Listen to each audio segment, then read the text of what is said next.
एक बार सेटिंग और देखना, कल बड़ी दिक्कत कर गई थी।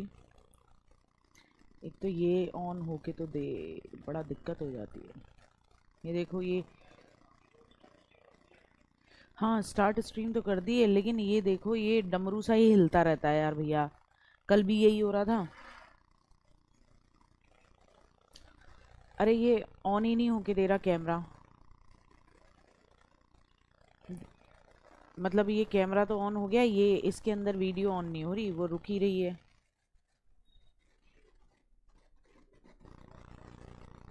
हाँ अब जाके हुई है। एक बार भैया कैमरे की सेटिंग कराओ।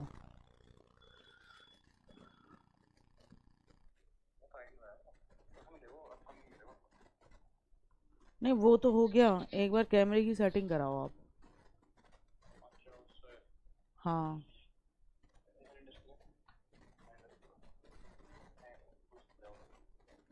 चलो ये बाद में ही करा लेना, कोई दिक्कत नहीं है। मैंने कल बोला तो था भानु भैया को। चलो कोई दिक्कत नहीं, हाँ हो गई हो गई हो गई।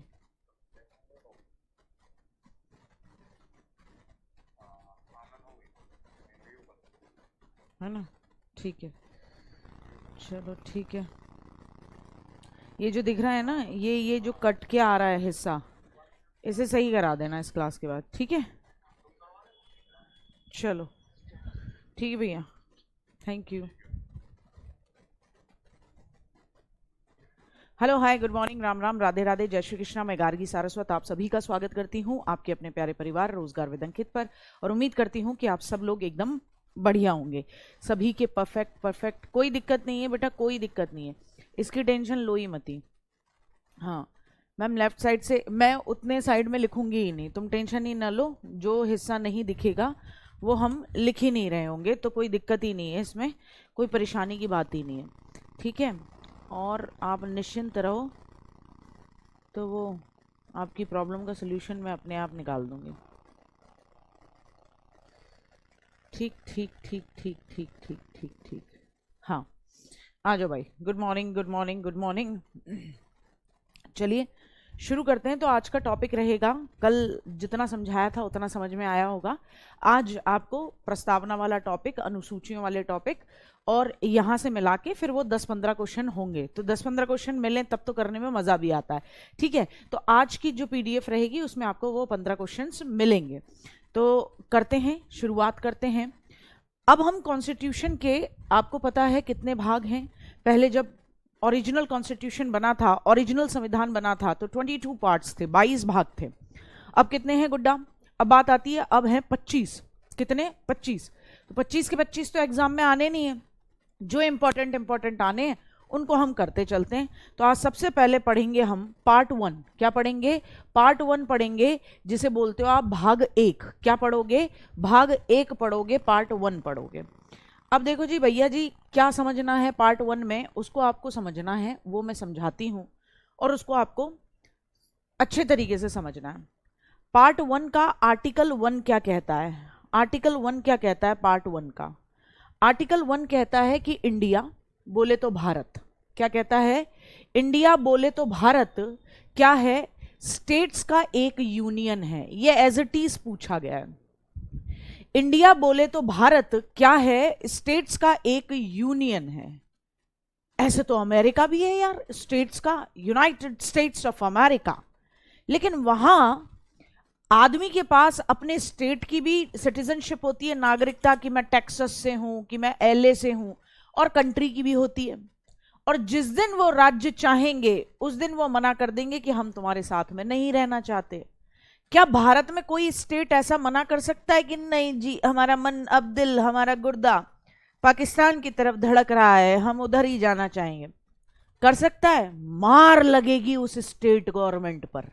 कौन लगाएगा? Central government. क्यों? क्योंकि आर्टिकल 1 क्या कहता है?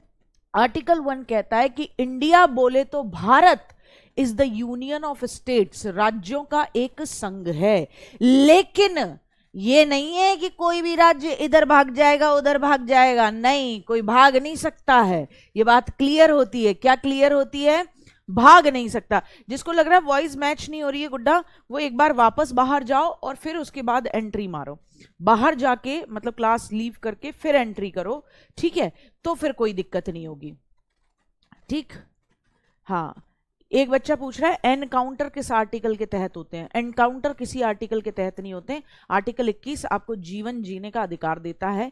जब तक आपको लॉ नहीं कहता कि आपको फांसी पे लटकाया जाए तब तक एनकाउंटर गैरकानूनी है। ठीक है साहब, तो ये बात समझ में आई कि इंडिया बोले तो Bharat is the union of states, राज्यों का संघ है। ये समझ में आया होगा, अच्छे तरीके से समझ में आया होगा। सेकंड क्या कहता है, आर्टिकल 2 क्या कहता है, इंग्लिश में भी दिखाऊंगी अभी। आर्टिकल 2 क्या कहता है, ध्यान से समझना। संसद कुछ निर्बंध यानी कुछ बाउंडेशन और शर्तों के साथ, कौन? संसद, इंडिया की पार्लियामेंट, कुछ शर्तें कुछ बाउंडेशन के साथ, जिन शर्तों को इंडिया की पार्लियामेंट सही मानती हो, उचित मानती हो, क्या करा सकती है, अपने इसी यूनियन में नए राज्यों का प्रवेश करा सकती है, नए राज्यों की स्थापना कर सकती है। मतलब नए स्टेट्स का फॉर्मेशन करने का राइट्स किसके पास है? वो राइट है किसके पास? भारत की पार्लियामेंट के पास, संसद के पास। तो कहा संसद कुछ शर्तों के साथ, जैसे जम्मू एंड कश्मीर, राजा हरि सिंह से हमने कहा भैया आ जाओ, बोले नहीं स्वतंत्र रहूंगा। ठीक है साहब, स्वतंत्र रहो। फिर उधर से पाकिस्तान की आर्मी जैसी आगे किच्ची ठोक के कह रहे हैं चाचा जी बचा लो, नेहरू जी बचा लो। नेहरू जी ने कहा भैया तू इंडिपेंडेंट है भैया, मैं तेरी सहायता कैसे करूं?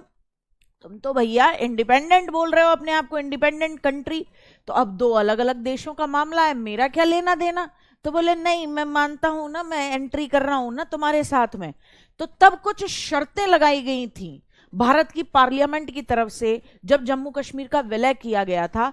उसमें कुछ शर्तें राजा हरि सिंह की मानी गई थी, कुछ शर्तें भारत की मानी थी। किसने? आपके राजा हरि सिंह ने। तो इस तरीके से जम्मू कश्मीर जब भारत का राज्य बना था, हिस्सा बना था, तो यहां ये आर्टिकल 2 इसी बात को कहता है। अनुच्छेद 2 यही कहता है कि संसद कुछ शर्तें लागू करके, कुछ बाउंडेशन लगा के, जिन्हें संसद सही समझती हो, नए राज्यों को एंट्री करा सकता है, किसमें? संघ में प्रवेश करा सकता है या नए राज्य बना सकता है। मेरी बात समझ में आ गई? हाँ, इंग्लिश में भी रहेगा, बिल्कुल निश्चिंत रहो, इंग्लिश में भी रहेगा। पहले अभी जो समझा रही हूं वो मैं बोलचाल की भाषा में समझा रही हूं, लिखने का मुद्दा 2 मिनट रुक जाओ, नीचे इंग्लिश में भी लिखा हुआ है, तसल्ली रखो। आर्टिकल 2 समझ में आया? ये चारों आर्टिकल दिमाग में होने चाहिए अभी के अभी। आर्टिकल 2 के बाद आता है आर्टिकल 3। आर्टिकल 3 ये कहता है कि संसद, एक तो ये हो गया कि भैया India is the union of states. दूसरा क्या है कि संसद को अधिकार है कि वो नए राज्यों को कुछ शर्तें लगाकर, जैसे कल को लाहौर कहने लगे कि लाहौल विला कुव्वत, हमें पाकिस्तान में मज़ा नहीं आता, और या पीओके वाले कहने लगे हमें पाकिस्तान के साथ रहना नहीं है और भारत हम तुम्हारे साथ हैं, रेफरेंडम हो जाए, पाकिस्तान छोड़ने के लिए तैयार हो जाए और ऊपर से यूनाइटेड नेशंस का उस पर दबाव हो, तो ऐसे में संसद कुछ शर्तें लगाकर क्या कर सकती है? उसे भारत का एक नया राज्य बना सकती है और उसे संघ में, इस यूनियन में क्या करा सकती है? एंट्री करा सकती है। ये तो हो गया पार्ट 2 कि नए राज्य एंट्री कराई जा सकती है, कुछ शर्तें लगा के नए राज्य को बनाया जा सकता है, कुछ शर्तें लगा के। ठीक, आर्टिकल 3 क्या कहता है कि संसद यानी पार्लियामेंट कानून बनाकर, विधि यानी कानून, संसद यानी पार्लियामेंट लॉ के माध्यम से किसी भी स्टेट की नाम बदल सकती है, उसकी बाउंड्रीज में चेंज कर सकती है, और साथ ही साथ नए राज्य का निर्माण किसी राज्य क्षेत्र से कर सकती है, यानी किसी एक स्टेट से ही दूसरे स्टेट को बना सकती है। जैसे एग्जाम्पल में याद रखेंगे, चूज याद रखना। क्या याद रखोगे? चूज। छत्तीसगढ़, उत्तराखंड और झारखंड बने थे। कब कब बने थे बेटा जी? तो याद होगा ये 2000 में ये 3 स्टेट बने, और छत्तीसगढ़, उत्तराखंड, झारखंड, ये 3 स्टेट बने, और ये तीनों स्टेट भारत के अलग अलग राज्यों से अलग किए गए थे, यूपी से, बिहार से, और किससे? यूपी, बिहार और किससे? उड़ीसा से। तो ये सब याद रखना है कि इसमें आपको याद रखना, पीओके यानी पाक ऑक्यूपाइड कश्मीर, तो ये सब आपको याद रखना है कि भैया ये जो भारत का हिस्सा है, ये जो भारत, सॉरी एमपी से, मैं क्या बोल रही हूँ, उड़ीसा बोला मैंने, पता नहीं क्यों बोला, मैं यही कह रही कि एमपी से अलग हुए थे, ठीक है। तो यूपी, एमपी और साथ ही साथ बिहार से अलग होकर 3 राज्य बने थे। क्या बने थे? छत्तीसगढ़, उत्तराखंड और झारखंड बने थे।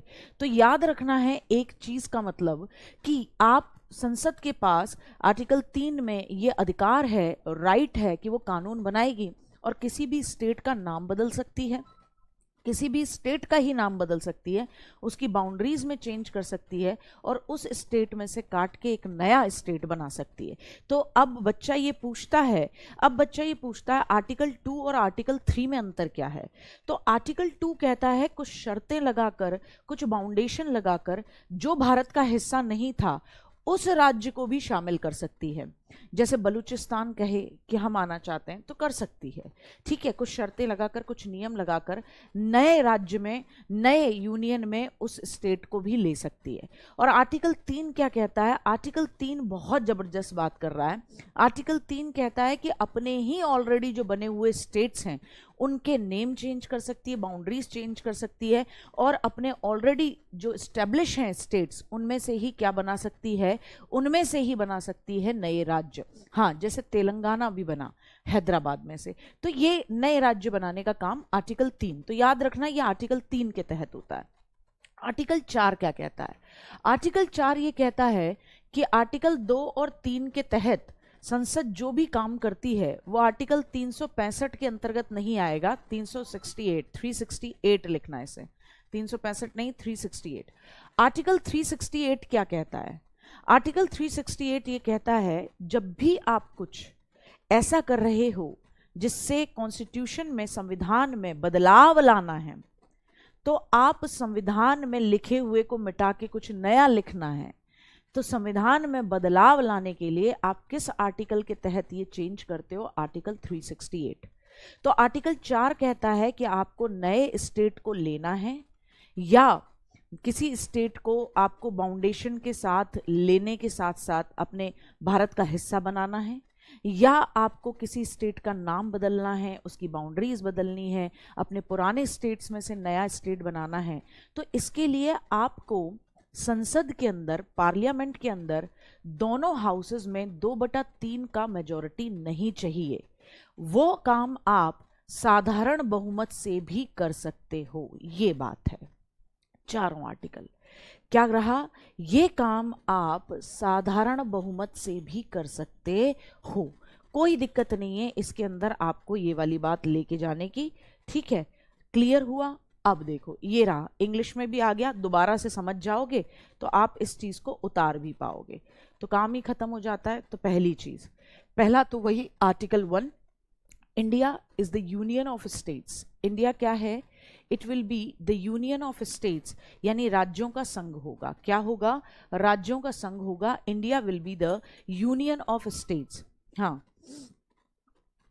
नहीं विश्वास, ये एग्जाम में आएगा नहीं, तो इस पर डिस्कशन करने का कोई लॉजिक नहीं है कि पीओके को भारत में मिलाएंगे तो हमें क्या फायदा होगा, क्या नहीं होगा, ठीक है। तो मैम अगर लाहौर को मिलाना है तो बिल्कुल बिल्कुल बिल्कुल प्रवीण, अगर लाहौर आने के लिए तैयार हो जाए तो लाहौर को मिलाना है, पीओके को मिलाना है, बलूचिस्तान को मिलाना है, ठीक है। या कल को श्रीलंका कह दे कि सॉरी हम आपको पापा जी मान ले रहे हैं, आप पापा जी बन जाओ, हमारे हालात बहुत खराब हैं, तो उसको भी एक भारत का स्टेट बना के मिलाना है या 2-4 स्टेट बना के मिलाना है।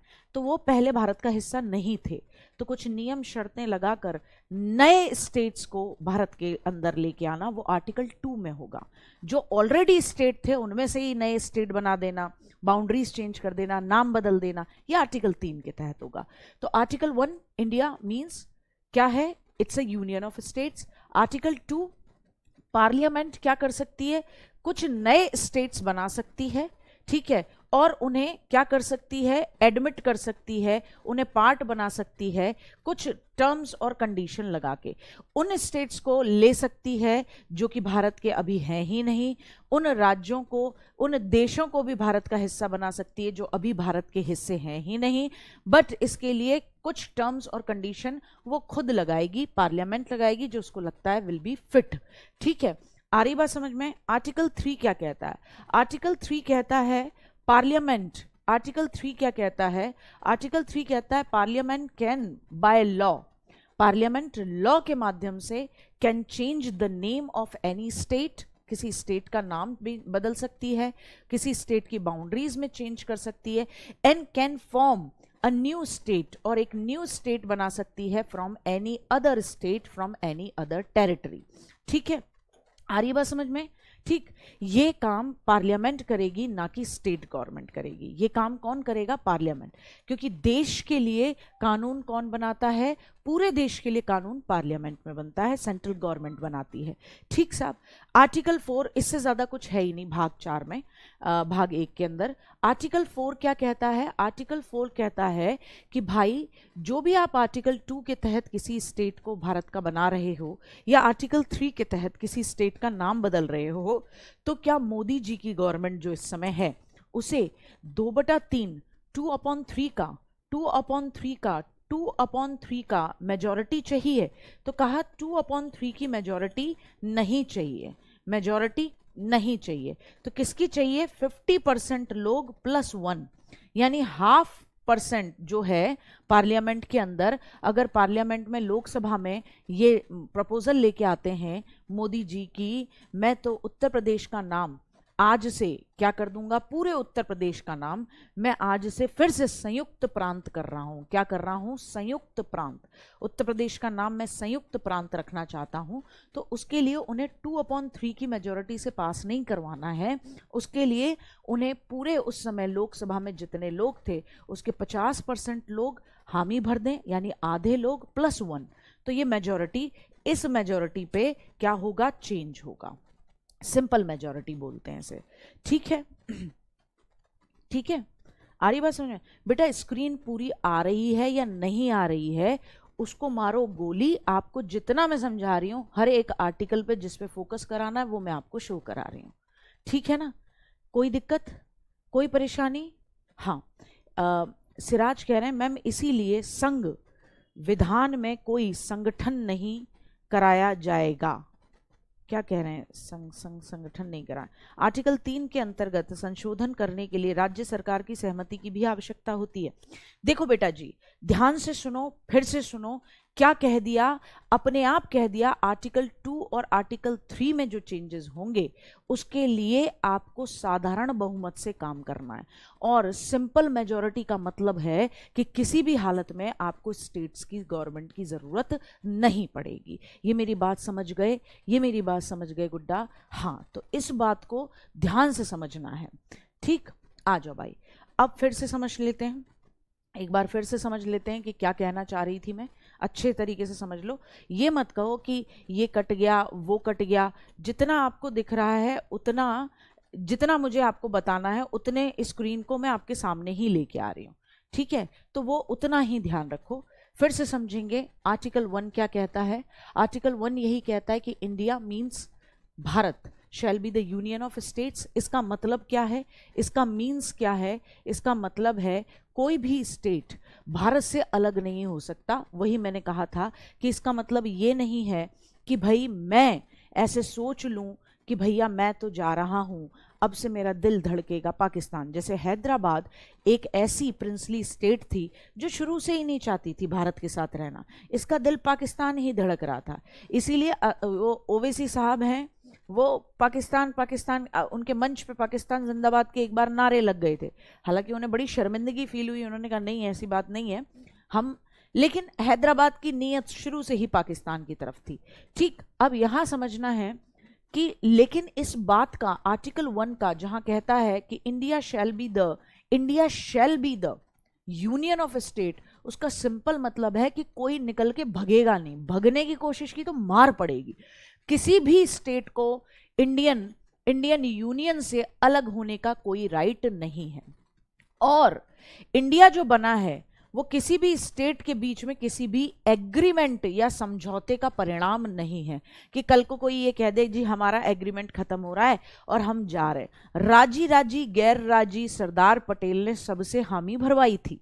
ठीक है, तो अब कोई ये नहीं कह सकता कि एग्रीमेंट है और हमारा एग्रीमेंट पूरा हो गया और मैं जा रही हूं। हमारा एग्रीमेंट पूरा हो गया और मैं जा रही हूं। आर्टिकल 4 में यदि प्रेसिडेंट जेबी वीटो, अरे यार ऐसी बातें कर रहे हो, कैसे लगा देगा प्रेसिडेंट जेबी वीटो? उसको मैं, जब तुम पढ़ोगे ना राष्ट्रपति प्रेसिडेंट पढ़ोगे और जेबी वीटो पढ़ोगे तो मैं तुम्हें याद दिलाऊंगी कि जैसे, और खूब समझाऊंगी कि जेब में डाल के भी सोचे ना प्रेसिडेंट कि मैं भूल जाऊं, उसे पार्लियामेंट मिनिस्टर और प्राइम मिनिस्टर उसे याद दिलाएंगे, और जब एक बार याद दिला दिया ना फिर वो जेब में डाल के भूल नहीं सकता, उसकी जेब ही फाड़ देंगे। ठीक है ना, समझ रहे हो ना? ऐसी चीजों पे जेबी वीटो नहीं आ सकता। आओ, ठीक, तो ये चीज क्लियर हुई, ये चीज क्लियर हुई। यानी आर्टिकल 1 सिंपली बात कहता है कि भाई भारत का क्षेत्र यानी 28 स्टेट्स और यूनियन टेरिटरी हैं, जिनमें कुछ यूनियन टेरिटरीज की अपनी क्या है, विधानसभाएं हैं, लेजिस्लेचर है, और कुछ सीधे सेंट्रल गवर्नमेंट या लेफ्टिनेंट गवर्नर के थ्रू या आपके गवर्नर के थ्रू क्या होती हैं, गवर्नर होती हैं। ऐसे भी राज्य जो भारत के नहीं थे वो सब आ गए हैं, अब वो सब भारत का क्या है, संघ का हिस्सा हैं। ठीक है, तो आज भारत, आर्टिकल 1 जो ये कहता है India is the union of states, Bharat राज्यों का संघ होगा, इसका मतलब इसके अंदर जितने भी राज्य, जितनी भी यूनियन टेरिटरी, और जो पहले भारत का हिस्सा नहीं थे और बाद में जिन राज्यों को भारत ने एक्वायर किया, ठीक है, वो सब आते हैं, चाहे पांडिचेरी हो, चाहे गोवा हो, चाहे दमन दीव हो, जो पहले इंडिपेंडेंस के समय भारत का हिस्सा नहीं थे लेकिन भारत ने इन्हें सबको लिया, वो सब आते हैं। नेक्स्ट पे बात करते हैं, नेक्स्ट पे बात करते हैं, नेक्स्ट पे बात करते हैं। तो आप यहां समझेंगे इस बात को कि भैया देखो यूनियन टेरिटरीज हैं, यूनियन टेरिटरीज दो तरीके की होती हैं। एक सीधे सेंट्रल गवर्नमेंट यहां पर अपने किसी एक गवर्नर को भेजती है, सेंट्रल गवर्नमेंट, केंद्र सरकार ही यूनियन टेरिटरी में भी एक किसी व्यक्ति को भेजेंगी। ठीक है, तो गवर्न बाय सेंटर, इनमें कोई विधानसभा नहीं होती, इनमें विधानसभा नहीं होती। जैसे अंडमान निकोबार, इसमें विधानसभा नहीं है, लक्षद्वीप में, दादर नागर हवेली, दमन एंड दीव में नहीं है, लद्दाख में नहीं है, चंडीगढ़ में नहीं है, इनमें कोई विधानसभा नहीं है, इनमें कोई विधानसभा नहीं है। बेटा बताऊंगी अभी, रुक जाओ। फेडरेशन का मतलब क्या होता है? देखो एक बच्चा पूछ रहा है कि मैम फेडरेशन ऑफ स्टेट्स का मतलब क्या होता है? फेडरेशन ऑफ स्टेट्स का मतलब है कि सारे राज्य अपनी मर्जी से आए। जैसे अमेरिका है, अमेरिका के लिए ये नहीं कहा जा सकता it's a union of states, it's a federation of states. America के सारे राज्य अपनी मर्जी से आए, उन सब ने आपस में समझौते किए और कहा कि अब हम एक देश के रूप में बन जाते हैं। बन गए, सबने अपनी अपनी बातें रखी कि हमारी ये वाली बात, हमारी ये इंडिपेंडेंस खत्म नहीं होनी चाहिए, ये नहीं होना चाहिए। तो वहां शर्त लगाई हुई है राज्यों ने, तब वो उस एक गवर्नमेंट के साथ जुड़े हुए हैं, तब उन्होंने एक देश बनाया। भारत के साथ ऐसा नहीं है, भारत के अंदर कोई भी स्टेट जो भारत का हिस्सा है वो निकल के नहीं भाग सकता, या किसी ने कोई समझौता नहीं किया है हमारे साथ में कि हम तुम्हारे साथ इस समझौते के तहत रहेंगे, जिस दिन तुमने हमारे इस एग्रीमेंट को कैंसिल किया हम तुम्हारे से निकल के भाग जाएंगे। नहीं, नहीं निकल सकता। ठीक है, यहां बेशक India is the union of states, राज्यों का संघ है, लेकिन पावर किसके हाथ में है? पावर आज भी भारत की गवर्नमेंट के हाथ में है, सेंट्रल गवर्नमेंट के हाथ में है। ठीक, तो अब ध्यान से समझना है। दूसरी बात आती है कि यूनियन ऑफ स्टेट के अंदर केवल स्टेट्स की बात आती है, नहीं, स्टेट 28 जो राज्य हैं, 8 यूनियन टेरिटरीज जो हैं, और वो भी पार्ट्स जो भारत के पहले नहीं थे और धीरे धीरे बने। तो याद रखना, कुछ यूनियन टेरिटरीज वो हैं जो कि जिनमें की विधानसभा नहीं है, या विधानसभा का मतलब इनकी अपनी गवर्नमेंट नहीं है, ये सीधे सेंट्रल गवर्नमेंट जो रूल्स देती हैं उन्हें फॉलो करती हैं। ठीक, अब बात आती है यूनियन टेरिटरी क्या होती हैं। ध्यान से समझ लो, केंद्र शासित प्रदेश या संघ राज्य क्षेत्र क्या होते हैं, यूनियन टेरिटरीज क्या होती हैं। ये एरिया इतने छोटे थे कि आप इन्हें स्टेट नहीं बुला सकते थे, ये एरियाज इतने छोटे थे कि आप इन्हें क्या नहीं बना सकते थे, इन्हें आप स्टेट नहीं बुला सकते थे। क्या नहीं बुला सकते थे? आप इन्हें स्टेट नहीं बुला सकते थे। आप इन्हें क्या नहीं कर सकते थे? स्टेट नहीं बुला सकते थे, क्योंकि ये थे छोटे। तो आपने इन्हें किसी स्टेट में क्यों नहीं डाला? आपने इन्हें किसी स्टेट में इसलिए नहीं डाला क्योंकि इनका अपना कल्चर है, इनका अपना ट्रेडिशन है। तो वो खत्म हो जाता। इनकी अपनी ज्योग्राफिकल लोकेशन है, तो इसलिए आपने इनको एक अलग से एरिया बना दिया। न तो आपने इन्हें स्टेट बनाया क्योंकि बहुत छोटे थे, नहीं किसी स्टेट में मिलाया क्योंकि इनका अपना कल्चर, अपना ट्रेडिशन, अपना ज्योग्राफिकल लोकेशन है। तो आपने क्या करा, इन्हें यूनियन टेरिटरी नाम दे दिया। इन्हें क्या नाम दे दिया, यूनियन टेरिटरी। ठीक बात आ रही है समझ में? तो हमारा फेडरेशन कनाडा वाला है, जहां पावर किसके हाथ में है, सेंट्रल गवर्नमेंट के हाथ में, संघ के पास ज्यादा रहती है। अच्छा, कुछ विधानमंडल भी होते हैं, कुछ यूनियन टेरिटरी, जो 3 यूनियन टेरिटरी हैं उनमें लेजिस्लेचर भी है। ये यूनियन टेरिटरी में आपने सुना होगा दिल्ली में अरविंद केजरीवाल जी की झाड़ू चलती है। ठीक है, दिल्ली भी तो यूनियन टेरिटरी, केंद्र शासित प्रदेश है, लेकिन दिल्ली के अंदर अपनी विधानसभा है। दिल्ली के अंदर अपनी विधानसभा है, तो लॉ जो बनता है दिल्ली का वो विधानसभा बनाती है। तो क्या वहां गवर्नर नहीं होता? होता है, वहां लेफ्टिनेंट गवर्नर होता है, एलजी आपस में लड़ते रहते हैं। सुना है कभी अरविंद केजरीवाल जी कह देते हैं हम एलजी साहब के पास गए, एलजी साहब ने हमारा वो प्रपोजल पास नहीं किया। क्यों? क्योंकि यहां पर इनकी अपने लोगों ने उनको, लोगों को जो चुना है आम आदमी पार्टी को, तो वो काम संसद में, संसद नहीं, वहां की विधानसभा में बैठ के वो भी कानून बना रहे हैं। ऊपर से क्योंकि ये यूनियन टेरिटरी है, तो इस जगह पर ध्यान रखने के लिए केंद्र सरकार ने, सेंट्रल गवर्नमेंट ने एक एलजी तैनात कर रखा है। तो कई बार लड़ाई होती है, ठीक है ना? तो मेरी बात समझे आप, यूनियन टेरिटरी समझ में आ गया ना क्या होती है?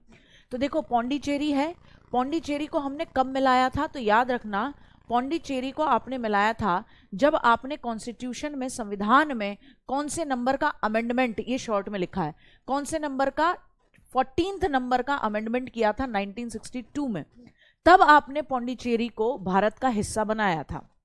क्या पौंडीचेरी पहले भारत का हिस्सा था? नहीं था। तो पौंडीचेरी का विलय या पौंडीचेरी को भारत का हिस्सा जब आपने बनाया, तो आर्टिकल कौन से के तहत? 2 के तहत बनाया था, क्योंकि पहले पौंडीचेरी भारत का हिस्सा नहीं था। ठीक आ रही बात समझ में? आपने पौंडीचेरी को भारत का हिस्सा बनाया, अब पौंडीचेरी के अंदर विधानसभा भी है। ये वाली बात समझ में आ रही है? ये वाली बात समझ में आ रही है? तो पौंडीचेरी को भारत का हिस्सा बनाया गया, 14th नंबर का कॉन्स्टिट्यूशन अमेंडमेंट, 14वें नंबर का संविधान संशोधन 1962 में हुआ। और ये बात किस आर्टिकल में लिखी गई? तो ये 239 क के अंदर ये वाली बात लिखी गई कि अब से पौंडीचेरी भारत का हिस्सा है। ऐसे ही दिल्ली को एनसीटी बनाया। दिल्ली को क्या बनाया? एनसीटी। एनसीटी क्या होता है? National capital territory. क्या होता है? National capital territory. बहुत ध्यान से समझना, बहुत अच्छा टॉपिक है।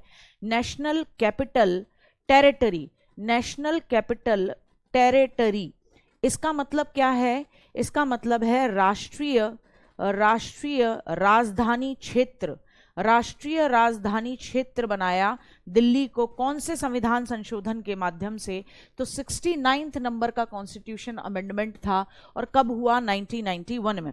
कौन से नंबर का अमेंडमेंट था बेटा जी? तो याद रखना है 69th नंबर का कॉन्स्टिट्यूशनल अमेंडमेंट था। और कब हुआ? 1992 में, 1991 में रखा गया। ठीक है, आ रही बात समझ में? क्लियर? हाँ बेटा, हर पीडीएफ की कंप्लीट, हर टॉपिक की कंप्लीट पीडीएफ मिलती है, हैंड रिटन भी मिलती है और इसके नीचे वाला मुद्दा भी मिलता है। ठीक, अब जैसे जम्मू कश्मीर में भी क्या होगी? विधानसभा होगी।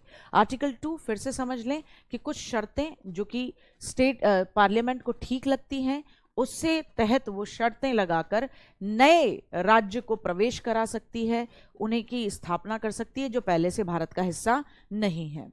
आर्टिकल 3 क्या कहता है? तो आर्टिकल 3 यही कहता है कि पार्लियामेंट लॉ बनाएगी और लॉ बना के क्या कर सकती है? आप एक सिंपल काम कर सकती हो, कोई राज्य अभी है उससे एक राज्य को अलग कर सकते हो, 2 या 2 से ज्यादा स्टेट्स को मिलाकर एक नया स्टेट बना सकते हो। ठीक है, आ रही बात समझ में? और साथ ही साथ किसी स्टेट का एरिया बड़ा कर सकती हो, किसी स्टेट की बाउंड्रीज घटा सकती है, किसी स्टेट की बाउंड्री या नाम में चेंज कर सकती है। किसी स्टेट की बाउंड्री या नाम में क्या कर सकती है? चेंज, जो अभी अभी पढ़ा था।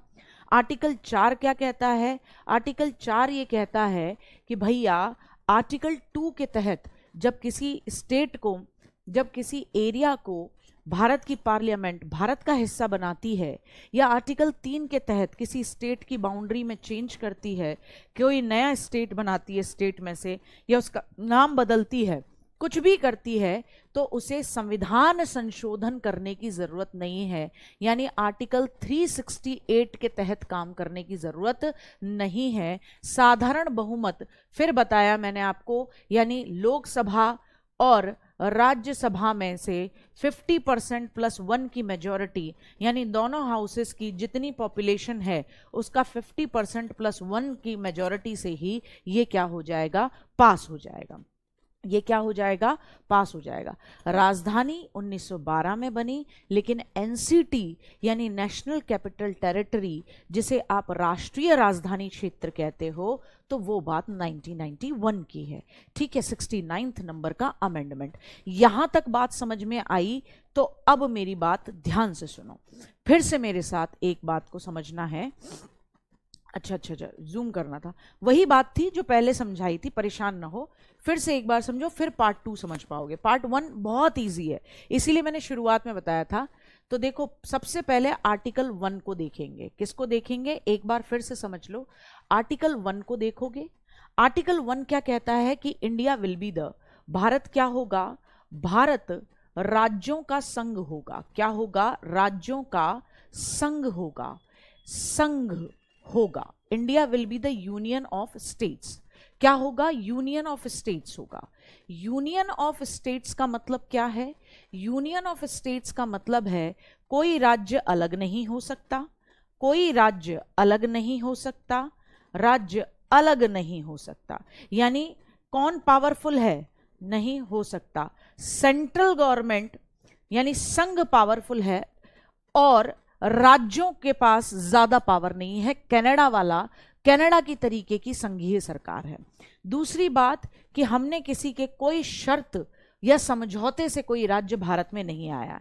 ये संघ, यह यूनियन, यह संघ किसी समझौते का परिणाम नहीं, किसी समझौते का परिणाम नहीं कि समझौता खत्म भग गए, समझौते का क्या नहीं, परिणाम नहीं। ये शॉर्ट में बता रही हूं, ये शॉर्ट में बता रही हूं, इसे नोट नहीं करना है, वो तो मिलेगा आपको। ठीक है बेटा जी, ये बात समझ में आ रही है?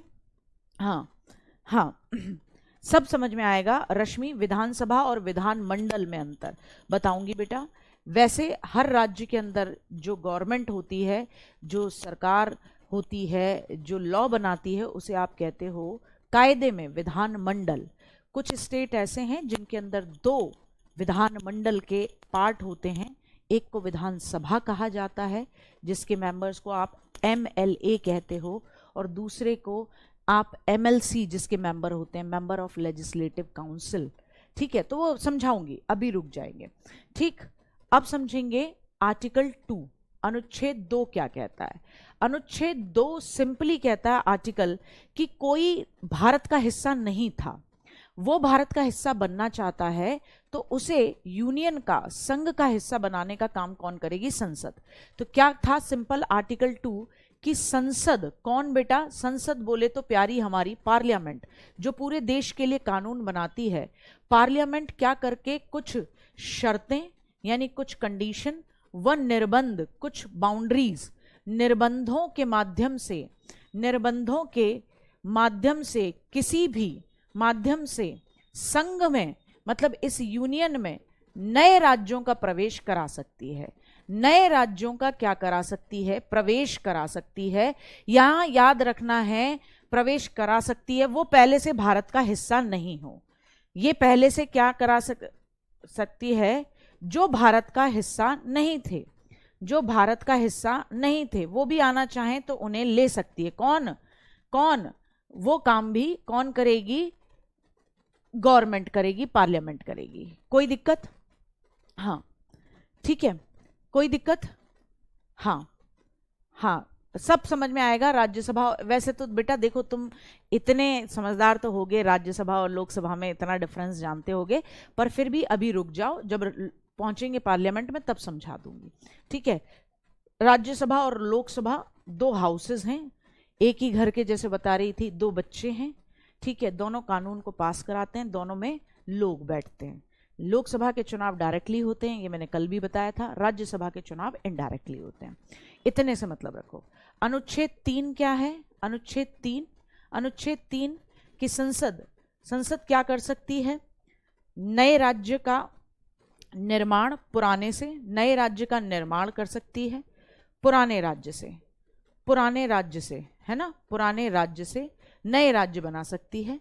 ठीक है, नए राज्य बना सकती है, पुराने राज्यों को मिला के बना सकती है, और राज्यों की सीमाओं में, राज्यों की बाउंड्रीज में चेंज कर सकती है।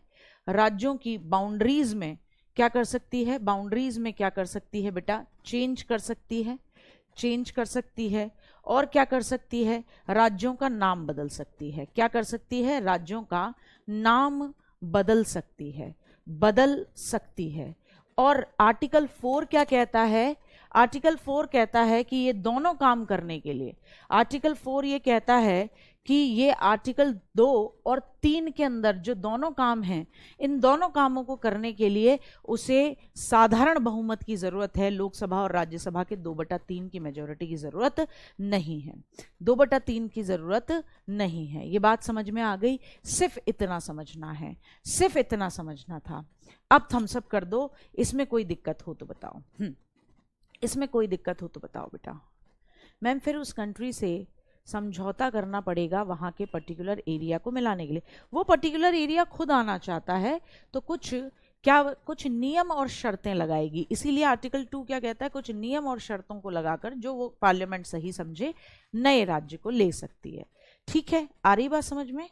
हाँ, सशक्त केंद्र के साथ संघीय व्यवस्था, इसलिए हमारा फेडरेशन, हमारा ये जो यूनियन है राज्यों का, वो कनाडा के ज्यादा क्लोज दिखता है। वेरी गुड अंशु, बहुत बढ़िया। तब मैं फिर नागरिकता टॉपिक समझाऊंगी। बहुत बढ़िया, बहुत बढ़िया। क्लियर, क्योंकि 2-4 बार हमने घुमा घुमा के वही बात समझ ली है। ठीक है, अच्छा थम्स अप नहीं है, एक गुड़िया बोल रही है। ठीक है, चलो बहुत बढ़िया। एक बच्चा पूछ रहा है आपसे डाउट कैसे पूछें। तो देखो बेटा जी, डाउट पूछने के लिए ना आपके में एक वो है, कहाँ गया, बताती हूँ। आपका एक एसएससी सीजीएल निर्माण बैच का एक डाउट ग्रुप है कि नहीं है? डाउट ग्रुप है, सबको पता ही है डाउट ग्रुप है आपका एक। अच्छा, अब इस डाउट ग्रुप में जब आप पहुंचते हो तो आपको मुझे क्या करना होता है? आप सिंपली मुझे टैग कर दिया करो। क्या कर दिया करो? टैग कर दिया करो @G सारस्वत, तो मेरे पे शो कर देता है। आप जब वो जो भी डाउट होता है उसे मुझे टैग करा करो @GSARASWAT सारस्वत 1 2 3 4 5 6। ये मेरी क्या है? आईडी है। ये मेरी क्या है? बायो यूजर नेम है, दिख जाएगा आपको उसके अंदर। तो इसके माध्यम से आप क्या कर सकते हो? इसके माध्यम से आप किसी भी तरीके की कोई समस्या नहीं आएगी आपको। ये यूजर नेम है मेरा @G सारस्वत 111 5 बार 1 2 3 4 5 6। तो इससे क्या रहेगा? आप मुझे वो कर दोगे, जैसे ही मैसेज वगैरह कर दिया करोगे टैग करके, तो मैं आपकी प्रॉब्लम का सोल्यूशन बता दूंगी। पर ऐसे क्वेश्चन मत पूछा करो, जैसे देखो कैसे प्यारे प्यारे क्वेश्चन पूछते हैं बच्चे। मैं समझ सकती हूँ पॉलिटी में इंटरेस्ट आने लगा है तो बहुत सारे क्वेश्चन भी आएंगे कि वो बलूचिस्तान भारत में आना चाहेगा तो क्या करना पड़ेगा बलूचिस्तान को। अरे ये क्वेश्चन आएगा तेरे में औलाद कि बलूचिस्तान भारत में आएगा तो क्या करना पड़ेगा। अरे कुछ नहीं है, आर्टिकल 2 के तहत आएगा, बस इतना समझ ले। कि लाहौर को मिला लेंगे तो क्या हो जाएगा? अरे लाहौर को मिला लेंगे तो लाहौर हमारा हो जाएगा और क्या होगा। ठीक है, ऐसे क्वेश्चन नहीं पूछना है, ऐसे क्वेश्चन नहीं पूछने। डाउट पूछने दमदार हो। नहीं, ऐसी बात नहीं है। देवोप्रिया दे ये कह रहे हैं कोई सॉल्व ही नहीं करता। मैं जवाब देती हूँ। एक बच्चे ने पूछा था, रोहित कह रहे हैं इतना स्पीड में कौन पढ़ाता है। मेरे हिसाब से हम पिछले 40 मिनट से इन्हीं 4 आर्टिकल को समझ रहे हैं। किसको नहीं बेटा, बीच में क्लास ज्वाइन करोगे तो बहुत नुकसान में रहोगे। ठीक है, क्योंकि वो मैं उस टॉपिक का रिवीजन करा रही थी फिर, कि मेरे बच्चों को समझ में आ जाए। बीच में क्लास ज्वाइन नहीं करनी है, शुरू से क्लास लेनी होती है। सुबह 8 बजे अर्ली इन द मॉर्निंग आ जानी है। ठीक है ना? हाँ, अर्ली इन द धोता है। ठीक है, अब देखो एक के दिल में आ रही है, जम्मू कश्मीर निकल सकता है क्या? ऐसे कैसे निकल जाएगा? मार नहीं खाएगा जम्मू कश्मीर? अब नहीं निकले कोई भी, ठीक है, अब कोई नहीं निकलेगा। आओ अब समझोगे नागरिकता, सिटीजनशिप। अब ध्यान से समझना इस मुद्दे को, ध्यान से समझना कि मैं क्या कह रही हूं, ठीक है गुड्डा? बहुत ध्यान से समझना है। तो आर्टिकल 5 से लेकर 11 भाग 2 के अंदर नागरिकता है, पहली बात। भाग 2 के अंदर नागरिकता के बारे में बात है। आर्टिकल 5 से लेकर 11 तक, कहां से लेकर बेटा? 5 से लेकर 11 तक। अनुच्छेद कहां से लेकर कहां तक? 5 से लेकर 11 तक हम बात करेंगे केवल सिटीजनशिप की।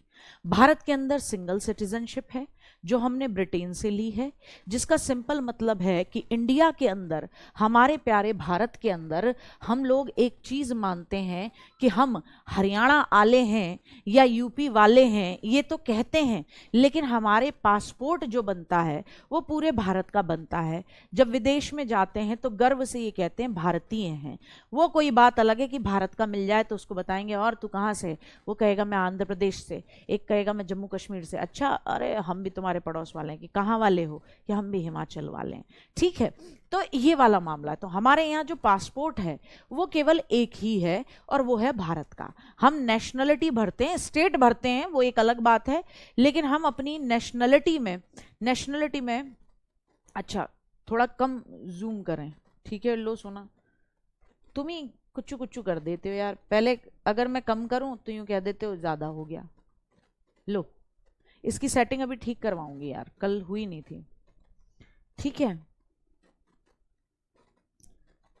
पीपल कह रहे हैं किसी छोटे क्षेत्र का नाम किसके तहत? राज्य का नाम बदला जाता है, ठीक है। बाकी किसी शहर का नाम बदलना है तो वो वहां की स्टेट गवर्नमेंट करती है। जैसे यूपी का नाम प्रयागराज करा, इलाहाबाद का नाम प्रयागराज करा, तो वो काम वहां की स्टेट गवर्नमेंट का है। राज्य का नाम बदलना ये सेंट्रल गवर्नमेंट का। तो 5 से 11 में रहेगा। 5 से 8 में हम ये बात करते हैं कि नागरिकता कैसे कैसे दी गई, किसको सिटीजनशिप कैसे कैसे दी गई। जब संविधान लागू हुआ तो उस समय 5 से आर्टिकल 5 से 8 ये बताता है कि किस किस को भारत की सिटीजनशिप मिलेगी। सिंपली ये बात है, आर्टिकल 5 से 8 ये बताता है कि किस किस को भारत की सिटीजनशिप मिलेगी, और 9 से 11 ये बताते हैं कि संसद के पास क्या क्या अधिकार हैं, किससे रिलेटेड, सिटीजनशिप देने से या छीन लेने से संबंधित। सिटीजनशिप देने से या छीन लेने से संबंधित।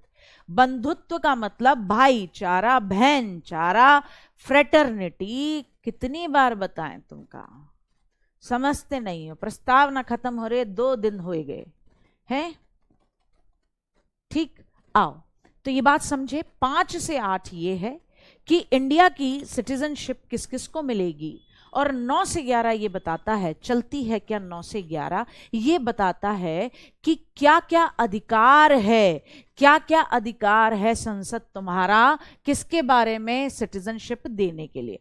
थोड़े दिनों पहले बड़ा हंगामा मचा था, याद है जो जब ये कहा गया था कि गवर्नमेंट जो है वो क्या करेगी, सिटीजनशिप रूल को अमेंडमेंट कर रही है और उसके बाद आपको पेपर दिखाने होंगे। तो बड़ा एक कैंपेन चला था, पेपर नहीं दिखाएंगे, कि हमारे पुरखे यहीं से रह रहे हैं, अगर हमारे पास पेपर नहीं है तो क्या भारत की सरकार हमें यहाँ रहने नहीं देगी, हम भारत के नागरिक नहीं होते हैं। तो ये बड़ा मुद्दा चला था। तो आर्टिकल 9 से 11 किसका हक है? संसद हक है तुम्हारा कि तुम सिटीजनशिप के संबंध में भारत में कोई कानून लेकर आओ, भारत में कोई कानून लेकर आओ, ठीक साहब? आओ अब समझो आर्टिकल 5 क्या कहता है, ध्यान से समझना। आर्टिकल 5 क्या कहता है? आर्टिकल 5 समझो, अच्छे से समझो, बिना किसी दिक्कत के समझो, है ना, अच्छे से समझना।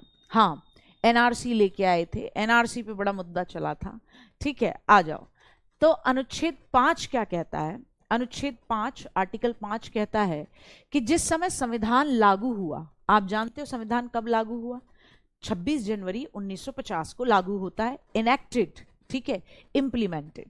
तो जिस समय संविधान लागू हुआ उस समय भारत के राज्य क्षेत्र में जो लोग निवास कर रहे थे उनको ऑटोमेटिकली क्या मिल जाएगी? भारत की नागरिकता।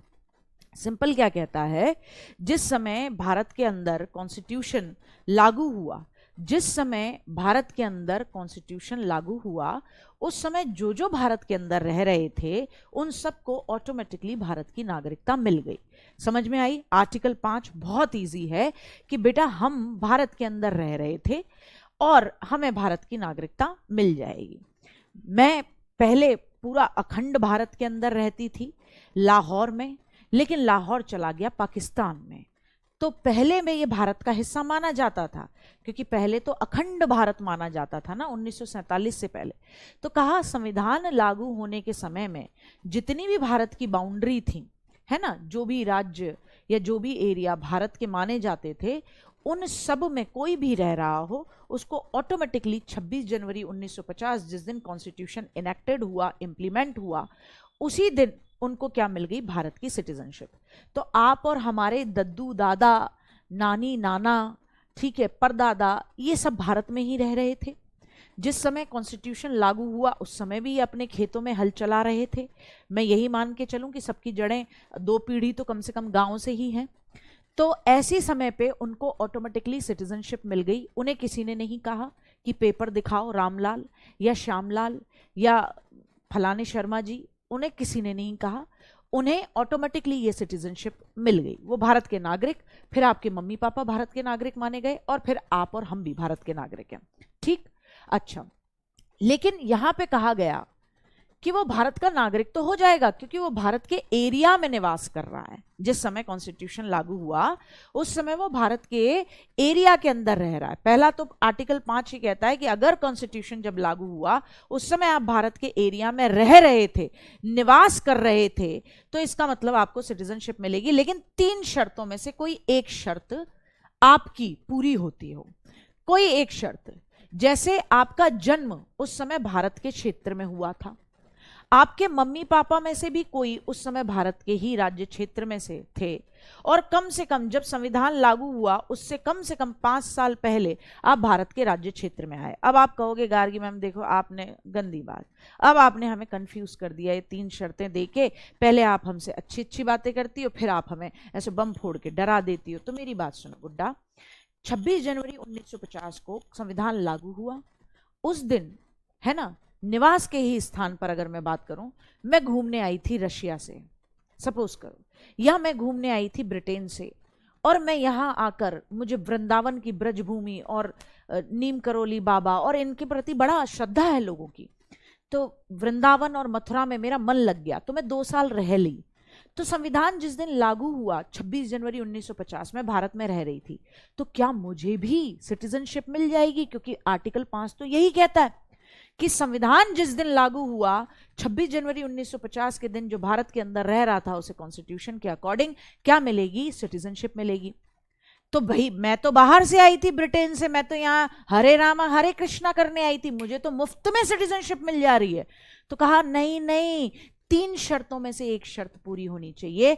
वो शर्त कि अगर चलो मैं बाहर से आई थी तो भी कम से कम मैं जब कॉन्स्टिट्यूशन लागू हुआ तब उससे पहले कम से कम 5 साल पहले से भारत में रह रही थी, मेरे मम्मी पापा में से किसी एक का जन्म भारत में हुआ था या मेरा खुद का जन्म भारत में हुआ था, तो मुझे इजीली जिस दिन कॉन्स्टिट्यूशन लागू होगा मैं वहां रह रही थी। इन 3 शर्तों में से मेरी एक भी शर्त पूरी थी, सपोज करो मैं यहीं पैदा हुई थी, लो गार्गी नागरिकता ले लो।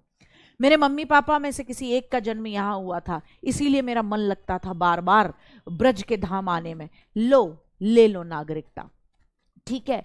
और या फिर यहाँ आने से पहले, संविधान लागू होने से कम 5 साल पहले ही मैं यहाँ आके रह रही थी, लो गार्गी नागरिकता ले लो, सिटीजनशिप ले लो। आ रही है बात समझ में? ठीक है,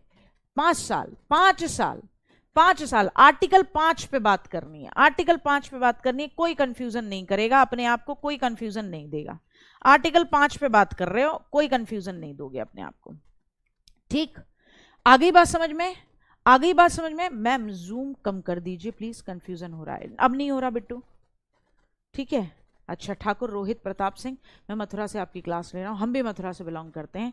थम्सअप है बेटा जी आपको, बहुत बढ़िया। मैम आप अगर मथुरा में रह चुकी हो तो वहां पर भी कोचिंग सेंटर? नहीं, अरे मैं आर्मी पब्लिक स्कूल में टीचर थी पॉलिटिकल साइंस की, सोशल साइंस के, पीजीटी पॉलिटिकल साइंस और टीजीटी में सोशल साइंस। तो ऐसा नहीं है कि मेरा वहाँ कोचिंग सेंटर था। कितना टाइम मिलता है बेटा, स्कूल पढ़ा के आओ, फिर उसके बाद इधर लो, जीवन भी तो जीना है।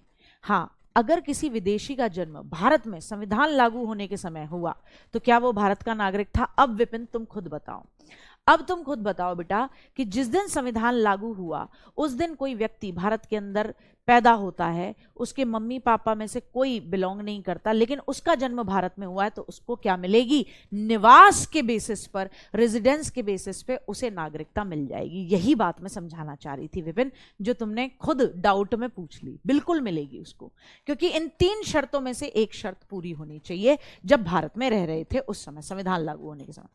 आ गई बात समझ में गुड्डा? इतना समझ में आया सोना? ठीक है, ठीक है, ये क्लियर हुआ? क्लियर? हाँ, ठीक है।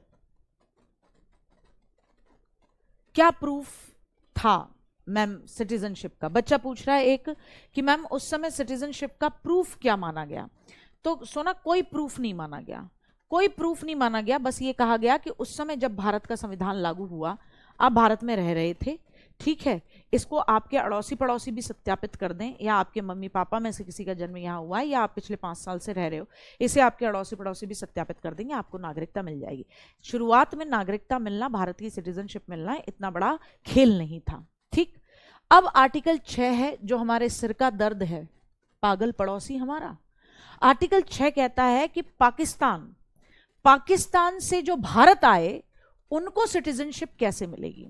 ये भी बड़ा मुद्दा था, क्योंकि क्या हुआ, इधर के लोग उधर गए, है ना, उधर के लोग इधर आए, सकीना की फैमिली उधर चली गई पाकिस्तान में, फिर यहां से क्या नाम था उनका, दारा सिंह, दारा, है ना, फिर दारा सिंह अपने बच्चे को लेके जाते हैं, उड़ जा काले कावा तेरे मुंह विच खंड पावा, गीत गाते हुए वहां जाके उखाड़ देते हैं उनका हैंडपंप वगैरह। तो भारत से कोई व्यक्ति सॉरी, पाकिस्तान से अगर कोई व्यक्ति भारत आए तो आर्टिकल 6 कहता है उसको नागरिकता कैसे मिलेगी, उसको नागरिकता कैसे मिलेगी। एक तो ये हो गया कि भैया तुम भारत में ही पैदा हुए उस समय पे, या तुम्हारे मम्मी पापा वहां पैदा हुए, या तुम पिछले 5 साल से रह रहे थे जब संविधान लागू हुआ, तुम्हें तो रहने के हिसाब से मुफ्त में मिलेगी नागरिकता। अब गुरु कोई पाकिस्तान से भारत आ रहा है, उसको भी तो नागरिकता देनी पड़ेगी, भारत का आदमी बनेगा कि नहीं बनेगा। तो अनुच्छेद 6 आर्टिकल 6 ये कहता है कि जो लोग पाकिस्तान से भारत आए उनके लिए क्या टर्म्स एंड कंडीशन थी। कहा गया कि इनमें से जो लोग 19 जुलाई 1948 से पहले भारत आए, देखो ध्यान से सुनना, पाकिस्तान से भारत आने वालों को भी नागरिकता मिलेगी।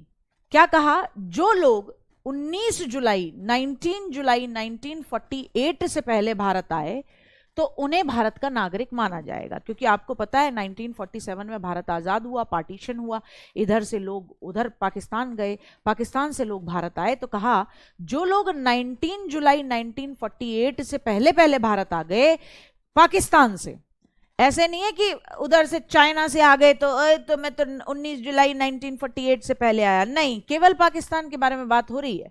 तो जो लोग 19 जुलाई 1948 से पहले पाकिस्तान से भारत आ गए उनको भारत का नागरिक मान लो, उनको भारत का नागरिक माना जाएगा।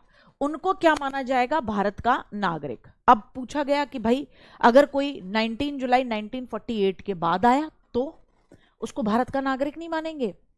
उसको बाद में महसूस हुआ कि मैं गलत जगह फंस गया हूं, ये बागड़ बिल्ले, ये सरकार, ये देश ठीक नहीं है मेरे लिए, तो उसको चेता ही बाद में 19 जुलाई 1948 के बाद में, और वो पाकिस्तान से रहा है तो क्या होगा।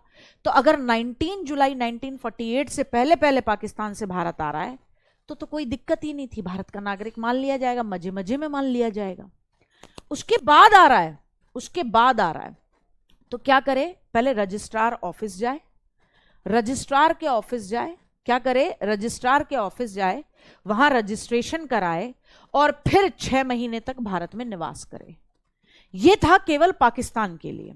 जो 19 जुलाई 1948 के बाद भारत आ रहा है उससे कहा कि भैया तुझे अब ऑटोमेटिकली नहीं मिलेगी, तू पहले रजिस्ट्रार ऑफिस जा, वहां रजिस्ट्रेशन करा और 6 महीने चुपचाप यहीं दब के, चुप के, बढ़िया तरीके से, मतलब ऐसे नहीं है भागे फिर तेरा दिल उधर पाकिस्तान की तरफ धड़कने लगे, तो फिर यहीं आके चुपचाप से रहे, स्टेट के गठन ईयर्स लिखवा दो।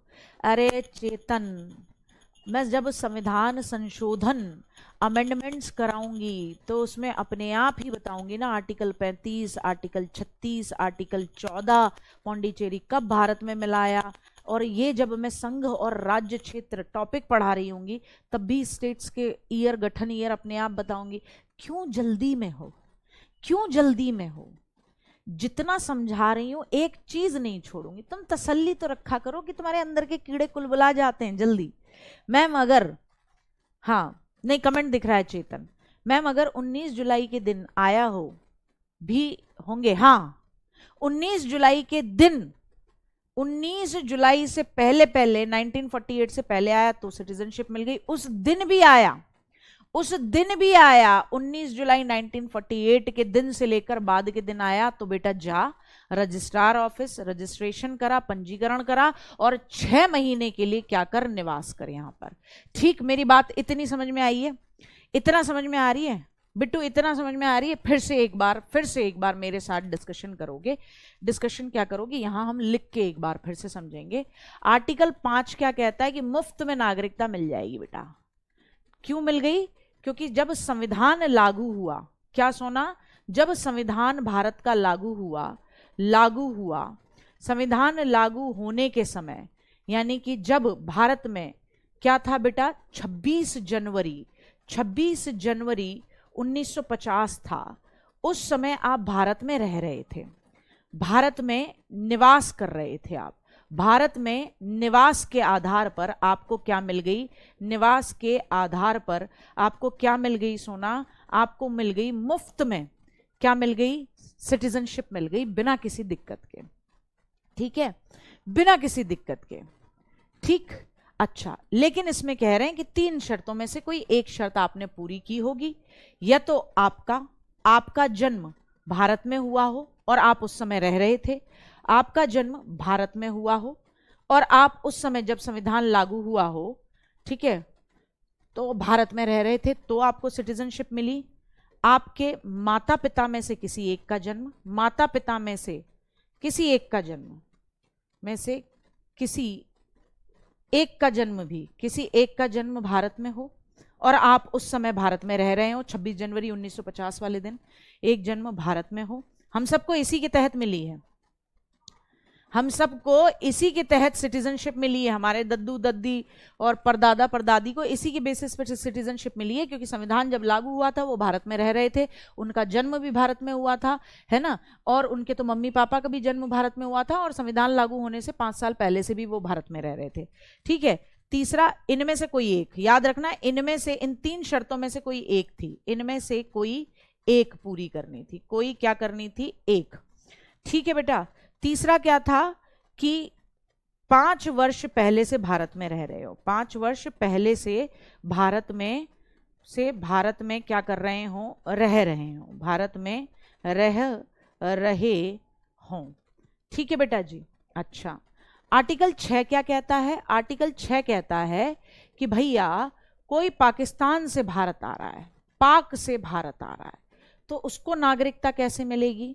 तो कहा गया जो पाकिस्तान से भारत आ रहा है, अगर 19 जुलाई 1948 से पहले आया, अगर 19 जुलाई 1948 से पहले आया तो नागरिकता ले ले भैया। तो क्या मिल गई? मुफ्त में मिल गई एक तरीके से नागरिकता, सिटीजनशिप। लेकिन 19 जुलाई 1948 के बाद आया, 1948 के कब आया? बाद आया, बाद भारत में आया, उसके बुद्धि में आई नहीं थी पहले बात। तो क्या कहा गया कि तू भैया कहां जा, रजिस्ट्रार ऑफिस जा, रजिस्ट्रार ऑफिस जा और क्या करा, रजिस्ट्रेशन करा, और फिर भारत में रजिस्ट्रेशन करा और फिर क्या कर, भारत में कम से कम मिनिमम 6 महीने रुक, तब तेरा मामला बनेगा। 6 महीने निवास कर, ठीक है, तब उनका भारत में क्या बना, नागरिकता मिली। कोई दिक्कत? अच्छा, इतना समझ में आया, इतना समझ में आया? हाँ, हाँ, बहुत सारे लोग आए थे पाकिस्तान से, यूं कह रहे हैं कोई आया था कि पाकिस्तान से, क्यों नहीं आए थे, कितने सारे लोग पाकिस्तान से आए थे। हमारी अपनी आपकी और हमारी थोड़ी ना चल रही है। हाँ, अब देखो, हाँ अब देखो आर्टिकल 7 की बात करते हैं। किसकी बात करते हैं? आर्टिकल 7 की बात करते हैं। आर्टिकल 7 क्या कह रहा है? देखो बहुत ध्यान से समझना, आर्टिकल 7 में क्या दिक्कत आई। आर्टिकल 7 में एक टर्म रखा गया जिसे कहते हैं कि भारत से पाकिस्तान को जाने वाले, कोई भारत से पाकिस्तान चला गया बेटा, और फिर पाकिस्तान से भारत लौट कर आने वाले नागरिक, कोई यहां से चला गया पाकिस्तान मोहब्बत के चक्कर में, वो गया था दारा सकीना को लाने, तो कोई भारत से पाकिस्तान चला गया और लाने में उसको टाइम लग गया, वहां गुंडे मारने पड़े उसे, और फिर पाकिस्तान से वापस भारत आता है, तो ऐसे लोगों को नागरिकता का क्या प्रावधान होगा? ये है आर्टिकल 7 में। ऐसे लोगों का क्या प्रावधान होगा? ये है आर्टिकल 7 में। है ना बेटा, इंग्लिश में भी तो लिखा हुआ है।